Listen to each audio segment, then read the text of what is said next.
Vamos para a próxima pergunta. Fazer um esquema em 2 colunas, explicando a divisão internacional do trabalho. DIT. Gente, é bem simples, né? Lembra, a DIT antiga? Eu tinha a colônia e tinha a metrópole.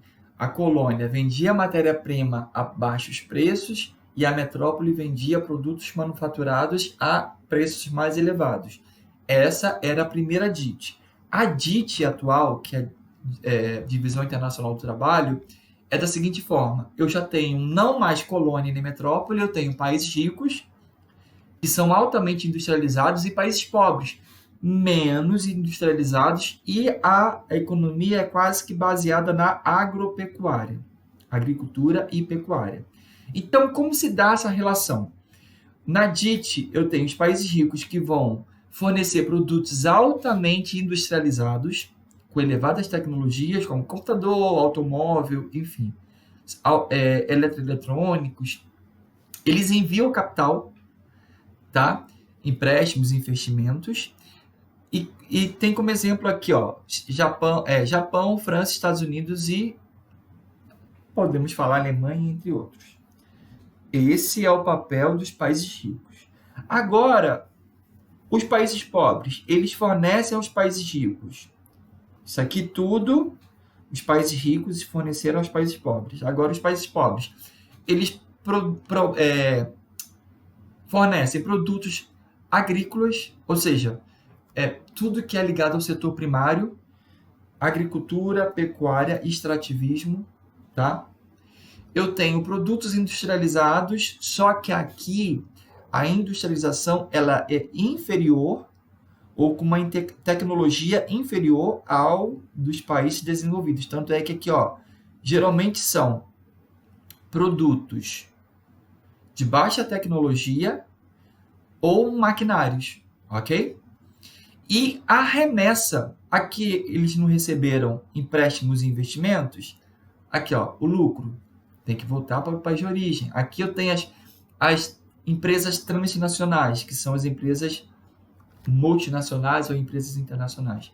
100% do lucro das empresas transnacionais não fica no país subdesenvolvido, vai para o país sede, ok? E os juros desses empréstimos aqui, ó, do FMI, do Banco Mundial, tem que voltar para os países ricos. Exemplo, aqui eu tenho Brasil, Índia, África do Sul, que são países emergentes, ok? Se tiver dúvida, dá uma pausa aí e copia. Vamos para a próxima. O que são blocos econômicos? Quais as suas principais subclassificações? Vamos lá. Blocos econômicos são associações entre países, ok? Associação entre países que visa o quê? O desenvolvimento econômico dos países membros daquele respectivo bloco, ok? E aí eu vou ter várias categorias. E conforme vai avançando a categoria, eu ultrapasso somente os interesses econômicos e posso entrar numa integração política, social e monetária. Mas aí isso vai depender, não são todos os blocos econômicos que possuem estas características, mas de fato, de forma geral, blocos econômicos são associações ou parcerias entre países que visa o desenvolvimento econômico desses países membros, ok? Aí nós temos zona de livre comércio, é a base, depois união aduaneira, mercado comum e união monetária. Zona de livre comércio, aqui eu tenho, por exemplo, o NAFTA, que é um tipo de bloco econômico que vai ter ou a eliminação ou a redução das taxas alfandegárias. Isso faz com que a circulação de mercadorias seja cada vez maior entre os países membros desse tipo de bloco econômico. A União Aduaneira vai ter as mesmas características da zona de livre comércio e acrescenta.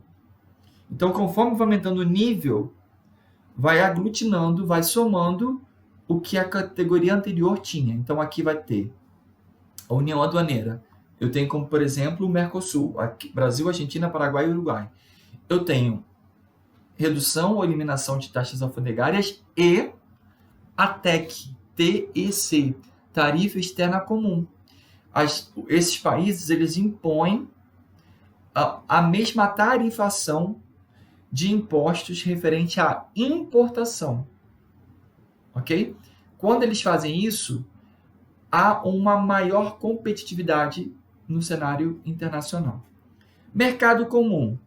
Hoje não existe nenhum país, ou melhor, não existe nenhum bloco econômico que esteja dentro dessa categoria, mas ela vai ter tudo que a zona de livre comércio tem, a União Aduaneira, e aqui tem uma coisa a mais, que é a livre circulação de pessoas, ok?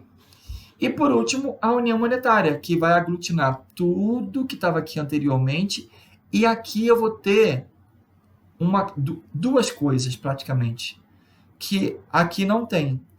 Além de ser uma união política, eles têm um parlamento, o Parlamento Europeu.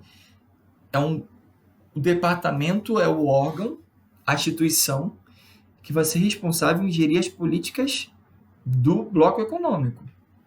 E aqui eu tenho uma união monetária, gente. O próprio nome diz, a moeda única, que é o euro, ok? E aqui, para vocês terem noção como que é tão integrado a união monetária, que tem um próprio banco, que é o Banco Central Europeu, que é responsável em produzir a moeda da União Europeia.